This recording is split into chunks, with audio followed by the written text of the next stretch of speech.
अस्सलाम वालेकुम दोस्तों, मेरा नाम डॉक्टर अली असगर है और आज की इस वीडियो में हम डिस्कस करने जा रहे हैं इंडस्ट्रियल स्मॉग और साथ ही साथ ग्लोबल वार्मिंग के टॉपिक को हम डिटेल में डिस्कस करेंगे। तो आज के इस लेक्चर को शुरू करने से पहले एक मरतबा आपसे रिक्वेस्ट करेंगे कि अगर आपने अब तक हमारे इस चैनल को सब्सक्राइब नहीं किया, जो कि सिंध बोर्ड टीचिंग के नाम से है, तो काइंडली आज ही आप हमारे इस चैनल को सब्सक्राइब करें और साथ ही साथ बेल आइकन को लाजमी क्लिक करें ताकि हमारी अपलोड करदा तमाम इंपॉर्टेंट वीडियोज़ की नोटिफिकेशन आपको रिसीव हो सके। तो आइए हम स्टार्ट करते हैं इंडस्ट्रियल स्मोक।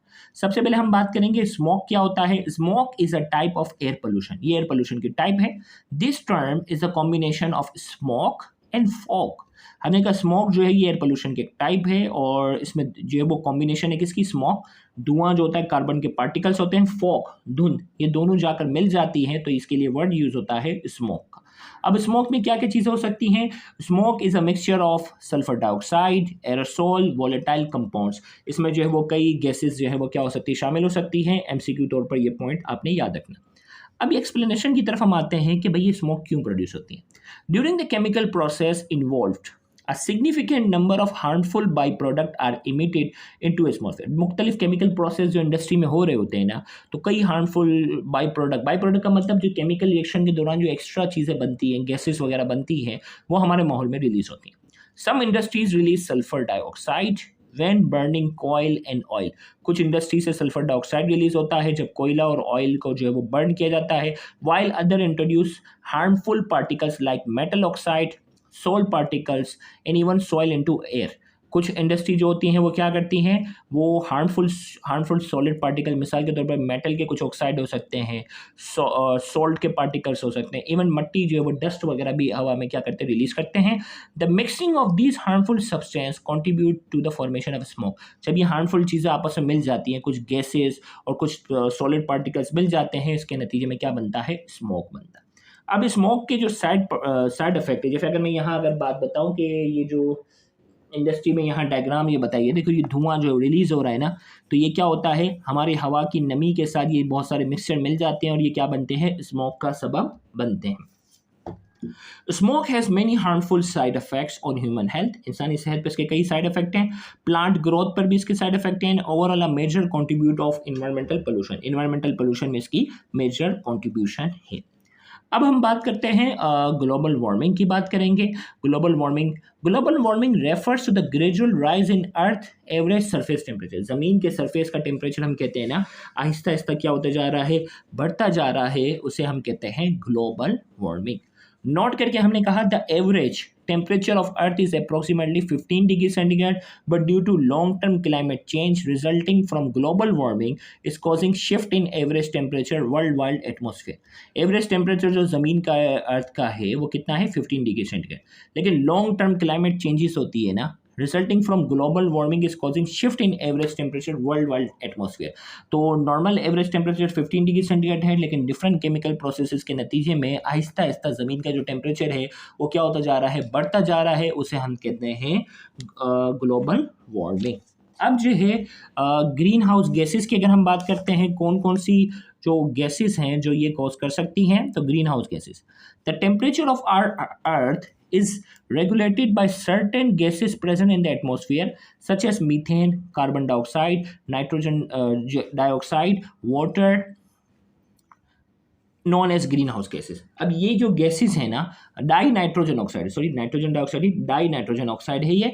तो हमने कहा कि हमारे जो अर्थ का जो टेम्परेचर है उसमें कुछ गैसेस जो है वो ग्रीन हाउस गैसेस कहलाती है, क्योंकि इनकी कंसंट्रेशन अगर माहौल में बढ़ जाए तो हमारे ज़मीन का टेम्परेचर बढ़ सकता है। वो गैसेस मीथेन है, कार्बन डाइऑक्साइड है, डाई नाइट्रोजन ऑक्साइड है और वाटर है। इन्हें हम ग्रीन हाउस गैसेस कहते हैं। इन गैसेस के नाम अच्छे से याद रखिएगा। The change in concentration of these gases can lead to the alternation in earth climate. अगर इनकी कंसंट्रेशन जो है इसमें तब्दीली आ जाए, बहुत ज़्यादा हो जाए, तो ज़मीन के टेम्परेचर पर फ़र्क पड़ता है। अब ये ग्रीन हाउस इफेक्ट की अगर हम बात करते हैं, ग्रीन हाउस इफेक्ट क्या है इसको डिटेल में एक्सप्लेन करते हैं। It is an essential natural process that help in regulating earth temperature enabling the existence of life on our planet. ये जो एक एसेंशियल कुदरती प्रोसेस है, ग्रीन हाउस इफेक्ट किसे कहते हैं, ये क्या करता है, हमारे ज़मीन के टेम्परेचर को क्या रखता है, मेंटेन रखता है, enabling the existence of life on our planet, जिसकी वजह से ज़मीन जो ज़िंदगी का वजूद है हमारी ज़मीन पर, वरना हमारी ज़मीन क्या हो जाती, बहुत ज़्यादा ठंडी हो जाती। अब देखो यहाँ थोड़ा सा डायग्राम की अगर हम बात करते हैं, सूरज से आने वाली जो रेडिएशन है ना, वो हमारे ज़मीन पे पहुँचती है, ठीक है। अब ज़मीन से क्या, सूरज से आने वाली विजिबल रेडिएशन, अल्ट्रावायलेट रेडिएशन, ये पहुँचती है। ज़मीन इसको क्या करती है, एब्ज़ॉर्ब करती है। ज़मीन एब्ज़ॉर्ब करने के बाद उससे रिलीज़ करती है इंफ्रारेड रेडिएशन। अब ये इंफ्रारेड रेडिएशन जो है, यहाँ से क्या होती है, इमिट होती है। लेकिन ये जो ग्रीन हाउस गैसेस है ना, कुदरती तौर पर जो अल्लाह ताला ने दी हुई है, कि ग्रीन हाउस गैसेस इस इंफ्रारेड रेडिएशन को क्या कर लेती है, ट्रैप कर लेती है। अब सूरज से आने वाली रेडिएशन आई, अब ज़मीन ने इंफ्रारेड रेडिएशन रिलीज़ की, तो ये इंफ्रारेड रेडिएशन को ग्रीन हाउस गैसेस ने दोबारा क्या किया, ज़मीन पर पहुँचाया। अब दोबारा ज़मीन पर जब पहुँचाया तो ज़मीन का टेम्परेचर क्या होगा, इस तरह ज़मीन का टेम्परेचर जो है वो ज़्यादा ठंडा नहीं होगा, ये टेम्परेचर क्या रहेगा, मेंटेन रहेगा। लेकिन अगर ये गैसेस ज़रूरत से ज़्यादा अगर हो जाएँ तो क्या होगा कि ये सूरज से आने वाली रेडिएशन होंगी, अब इनका जो ज़मीन ने इसको इंफ्रारेड रेडिएशन जो रिलीज़ की है, अगर ये गैसेस बहुत ज़्यादा होंगी तो ये इंफ्रारेड रेडिएशन का बहुत सारा हिस्सा जो है वो ट्रैप कर लेंगी, और बहुत सारा हिस्सा जब ट्रैप कर लेंगी तो क्या होगा, बहुत सारा हिस्सा जब ट्रैप कर लेंगी तो ज़मीन का टेम्परेचर क्या हो जाएगा, उमूमन एवरेज टेम्परेचर से क्या हो जाएगा, बढ़ जाएगा। तो यहाँ हम ये बात करने जा रहे हैं, इसीलिए इन गैसेस की जो कंसंट्रेशन है ये मेंटेन रहना बहुत ज़रूरी है। Sun release energy in the form of sunlight, सूरज जो है वो सूरज की रोशनी के जरिए एनर्जी हम तक पहुँचता है, which then reaches the earth atmosphere and a portion of its ultraviolet and visible radiation is absorb by the सन।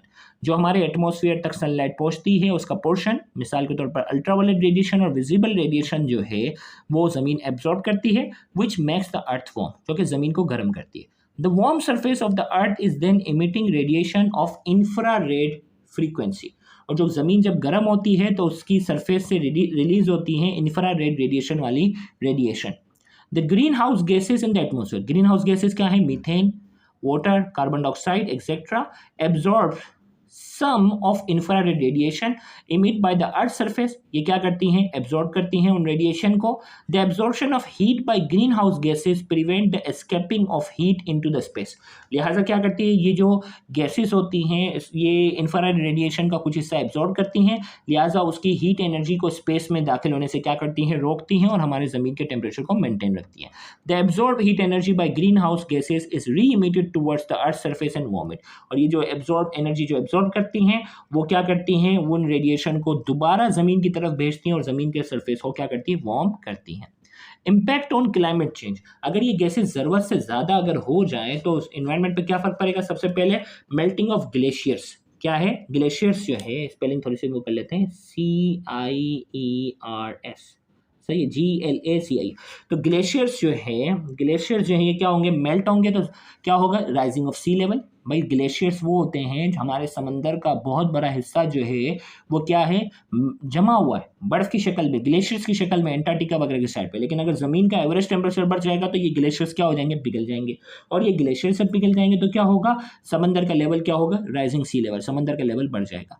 फिर क्या होगा, एसिड रेन होंगी अगर पोल्यूशन होगा, इरेगुलर क्रॉप पैटर्न, अगर बारिशें जो हैं वो बेतरतीब तरीके से बरसना शुरू हो जाएंगी तो क्रॉप की जो पैदावार होगी वो इरेगुलर हो जाएगी। चेंजेस इन ह्यूमन लाइफस्टाइल, इंसान के लाइफस्टाइल में भी क्या आ जाएगी, टेम्परेचर के लिहाज से तब्दीली आ जाएगी।